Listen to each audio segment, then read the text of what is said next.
Itong pahayag ni dating Representative Rodante Marcoleta ay tinawag ang West Philippine Sea bilang gawa-gawa lamang daw. Ito ay nagdulot ng malawakan reaksyon mula sa iba't ibang sektor.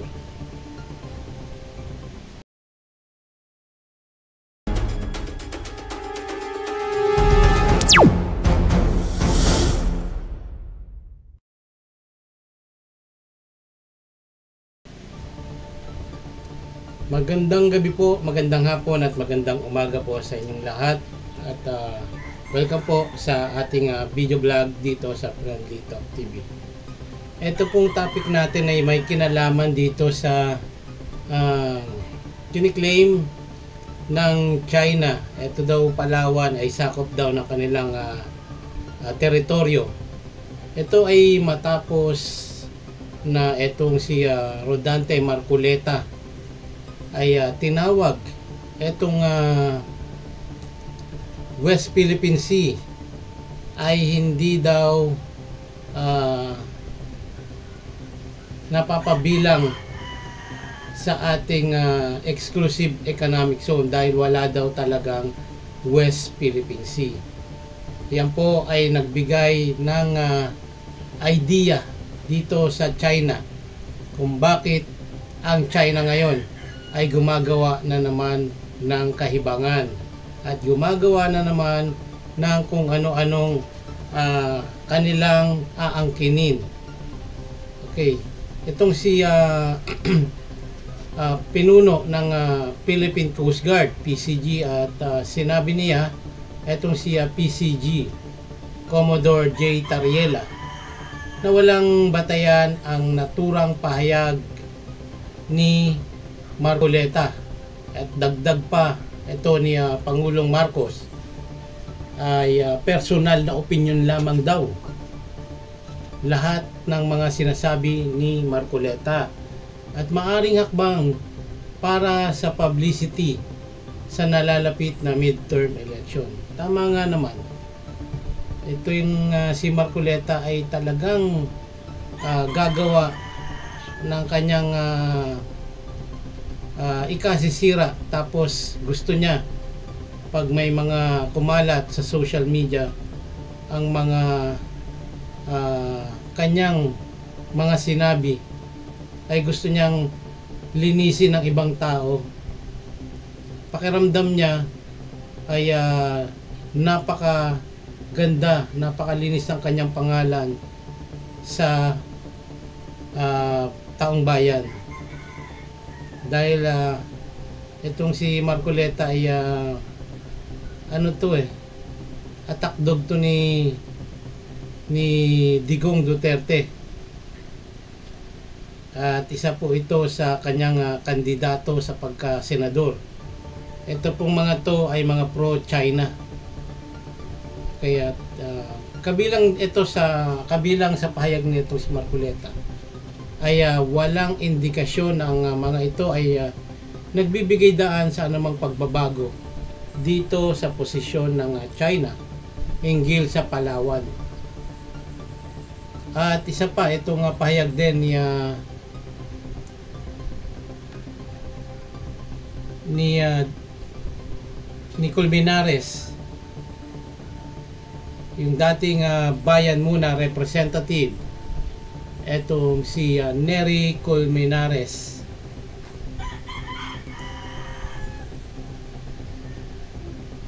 Ang claim na kumakalat daw dito ngayon sa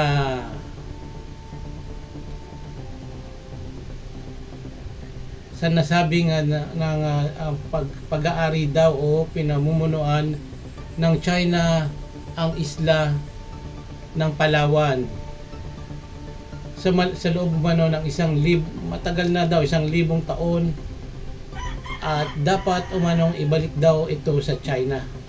So ito po ay tahasang gawa-gawa na naman ito ng China dahil nga po dito sa pahayag netong si Marcoleta na itong Philippine Sea daw ay wala sa archipelago. Kaya itong China ay nakaisip ng panibago nilang aangkinin.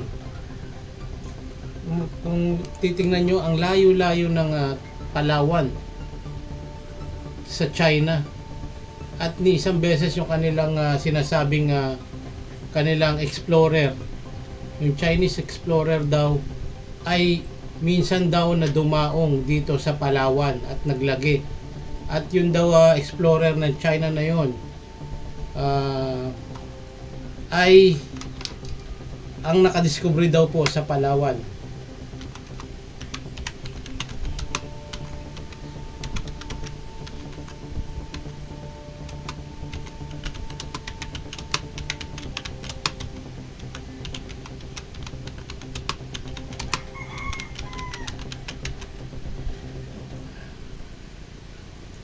Pero ito po ay walang katotohanan.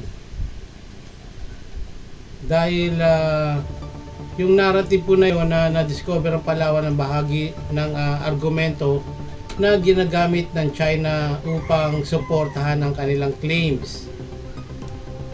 Kasi nga, di ba may kiniklaim sila sa territory dito sa South China Sea, yung tinatawag nilang 9-dash line o 10-dash line, 11-dash line ay kanilang kiniklaim at sakop daw po ang Palawan.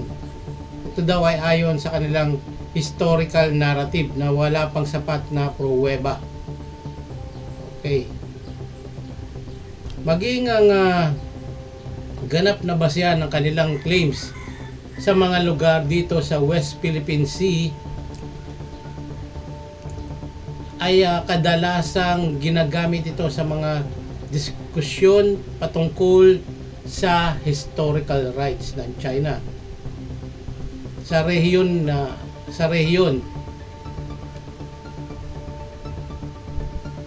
ito po ay ayon sa kanilang historical claim ng China, ayon sa ilang mga historical account mula sa Chinese sources.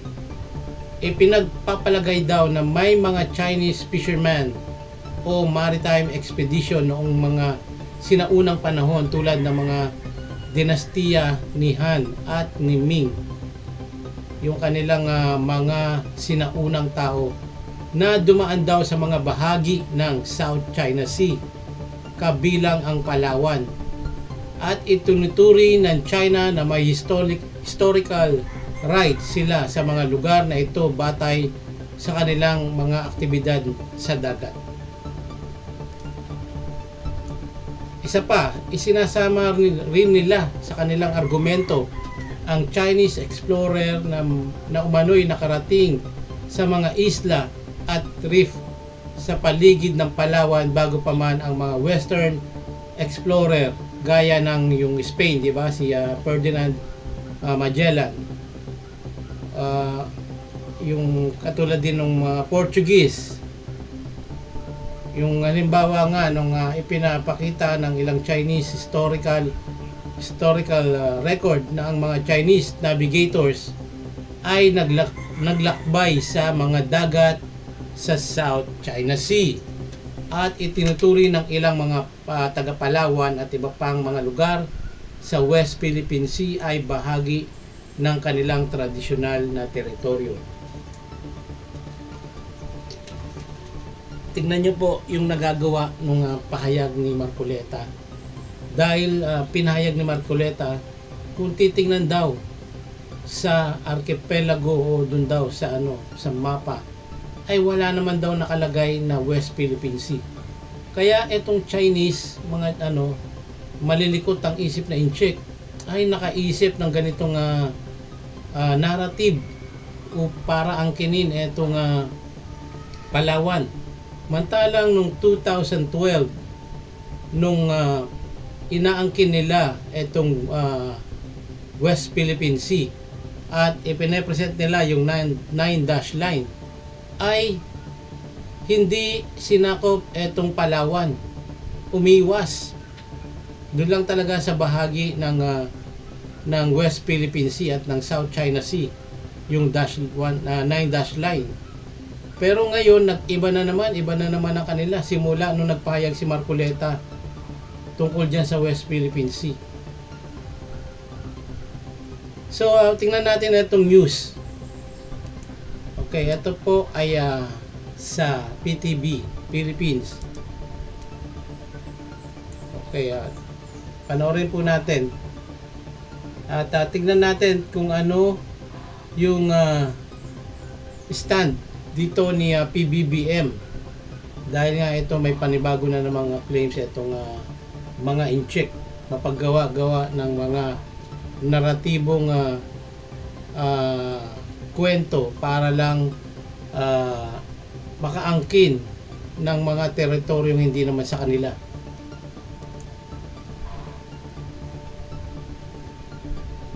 At hindi magbabago ang paninindigan ni Pangulong Ferdinand R. Marcos Jr. sa usapin sa West Philippine Sea.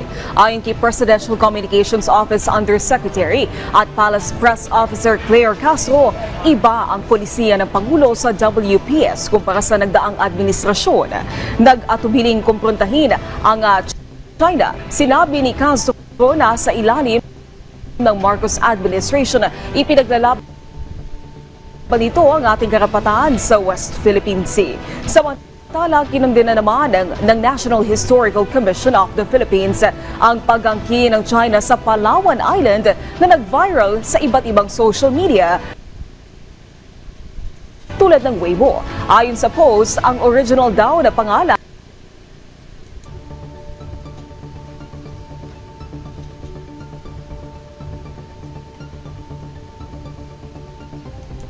yun po,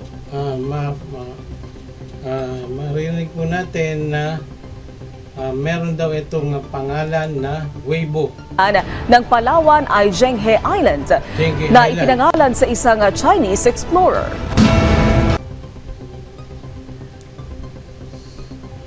So, ayun po yung naging pahayag netong news outlet na ang stand ni PBBM ay nananatiling matatag at ipaglalaban ang ating teritoryo sa kabila ng mga gawa-gawang kwento netong mga incheck, at dahil na rin yan sa mga pahayag netong mga pro-China na kandidato gaya ng mga kandidato ni Duterte. So ang critical po rito ay yung historical narrative. Bagamat may mga kasaysayan ng China Maritime Explorer sa rehiyon, ngunit kung titingnan nyo ay wala naman sa mga nabanggit. Ang Palawan ay napuntahan netong explorer na to. Ang mga nabanggit lang daw doon ay yung mga isla ng Malaysia, Vietnam, Indonesia, Thailand, at maging sa iba pang lugar. Pero ang Palawan ay hindi nabanggit dito sa historical place na napuntahan netong explorer ng China. Hindi natin maintindihan kung siguro baka si Dora the Explorer to, dahil gumagawa ng kanyang sariling kasaysayan o narrative etong mga incheck. At mahalaga rito yung arbitral ruling na ating napagwagian noong 2016. Ito po ay isinampa pa noong 2012 at napagdesisyonan ng The Huge o ng UNCLOS noong 2016 ay ang Permanent Court of Arbitration sa The Huge ay naglabas ng desisyon noong 2016. Ito po ay inilaban nung panahon ng administrasyong Pinoy ni Noynoy Aquino, at nagsasabing walang historical claims ang China sa South China Sea batay sa 9 dash line. Ayon sa ruling na ito, ang claim ng China sa mga teritoryo sa ilalim ng 9-dash line kabilang ang Palawan ay walang legal na basihan sa international na batas. Maliwanag po yan. Walang 9-dash line, walang claims ang China dito sa Palawan. Ito ay pag-aari at teritoryo ng Pilipinas. So ang ating conclusion dito, ang pahayag ng isang Chinese explorer ang naka-discover sa Palawan ay bahagi ng isang mas malawak na historical narrative o gawa-gawa lamang na ginagamit ng China upang pagtibayin ang kanilang mga claims sa South China Sea.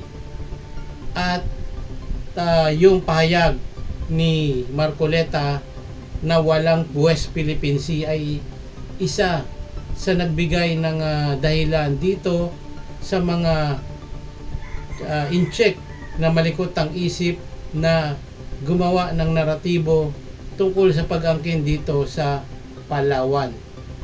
Hindi ito isang wastong legal na basihan. Ito ay ayon po yan sa international na batas ng tubig o ng dagat, at hindi ito tumutugma sa kasalukuyang pagkilala ng Pilipinas at iba pang bansa sa rehiyon. So walang matibay pong pinanghahawakan dito ang China. Gawa-gawa lamang po nila yan. So ang ating ano lang rito advice ay sa darating na eleksyon, tayo po ay huwag bumoto ng mga pro-China na kandidato gaya ng mga kandidato o mga pambato ni Digong Duterte, dahil eto po, pag itong mga to ay nakapasok sa posisyon, malaki ang pag-asa na yung sinasabi ni Duterte na maging probinsya ng China ang Pilipinas ay maaaring mangyari, dahil si Duterte po ay obvious at isa po itong tuta ng China. So yun lang po ang aking pananaw dito sa pinag-uusapan natin regarding dito sa mga pinahayag ni Marcoleta.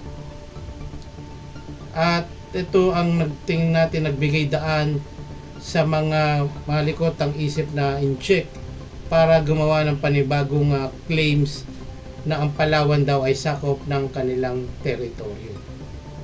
So kung kayo po ay meron ding mga katanungan at meron din po kayong ibang pananaw dito sa ating pinag-uusapan, comment down below na lamang po. At konting pabor na paki-like, share and subscribe ng ating YouTube channel, ang Credly Talk TV.